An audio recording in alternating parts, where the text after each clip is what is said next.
A few students published an op-ed in the school newspaper after the Hamas attack about why this matter is so personal and it's not political. Joining us now, one of those students who wrote the op-ed, a Harvard freshman, Charlie Covit. Charlie, thank you for being with us.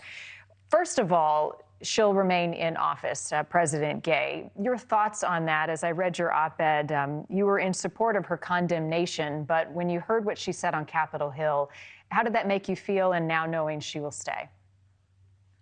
Yeah, I mean, thank you for having me on.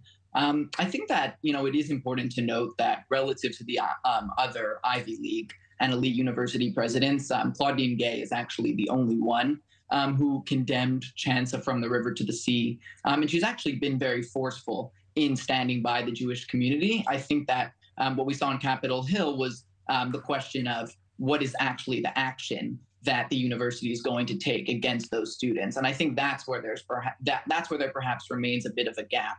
What is the university actually going to do to students who are saying these kind of hateful things about Jewish people and Israel? And for Jewish students like yourself, what do you want to see? I mean, I think that, when you walk around the campus and you hear students chanting Intifada, I mean, that is really explicitly a call for violence against Jews. I mean, I was just reading the other day that one of the leaders of Hamas was urging basically Muslims around the world to attack Jews, not just in Israel, but Jews anywhere in the world that they find them. So Hamas is actually very clear about, to them, what Intifada means. So I think that students that, are disrupting the classroom experience. I mean, I was, in a class a couple weeks ago where students came in with loudspeakers, megaphones, and were chanting about wanting to globalize the Intifada. I think that that kind of behavior shouldn't be tolerated, and I hope that the university will start to take action against those students. Part of this op-ed also, you all wrote about the Harvard Undergraduate Palestinian Solidarity Committee saying that their argument was that Israel is responsible for the violence that we're seeing. Those were the conversations that were happening immediately after October 7th. How have those conversations with those student groups evolved, or have they, in the last few weeks?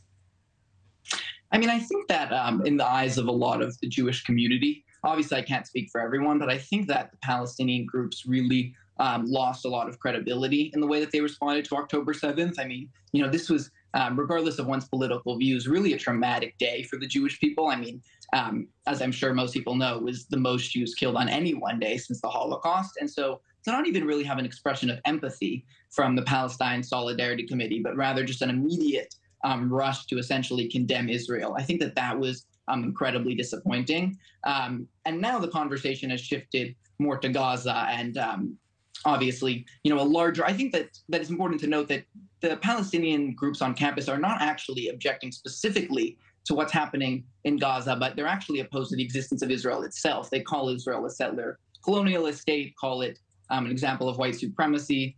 So they're really opposed to the idea of Israel itself. And I think that's what you've seen the conversation turn into. Right. And you say Israel, a country with respect for democracy and the rule of law. I've thought a lot about students like you, Charlie, and others. You're a freshman, but just anybody at the collegiate level, what you're dealing with right now, right? I mean, it's studying for final exams, understanding a new campus and life on campus, maybe a new roommate. And then you have what happened on October 7th, so personally impacting you. How do you manage the stress of all of this? I know you're getting ready for finals right now. And does it set a new course for what you want to study and do while you're at the university? I mean, it definitely is a strange time to start university.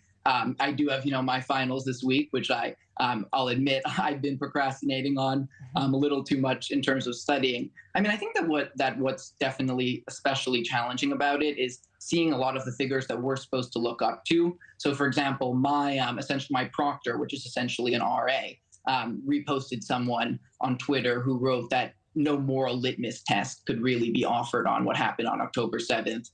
My friend has a proctor who wrote that the Zionist beast should be slain. I mean, that's the language that he used. So I think it's very hard when you're coming to university and the figures that we're really supposed to turn to, that are our resources and our support systems, are pretty explicitly either condoning or kind of unwilling to, as my proctor said, offer any kind of any really confirmation that they see terrorism and killing Jews as wrong, regardless of their views on the conflict. Thank you for watching. Go to newsnationnow.com to find NewsNation on your television provider. And don't forget to click the red subscribe button below to get more of NewsNation's fact-driven, unbiased coverage.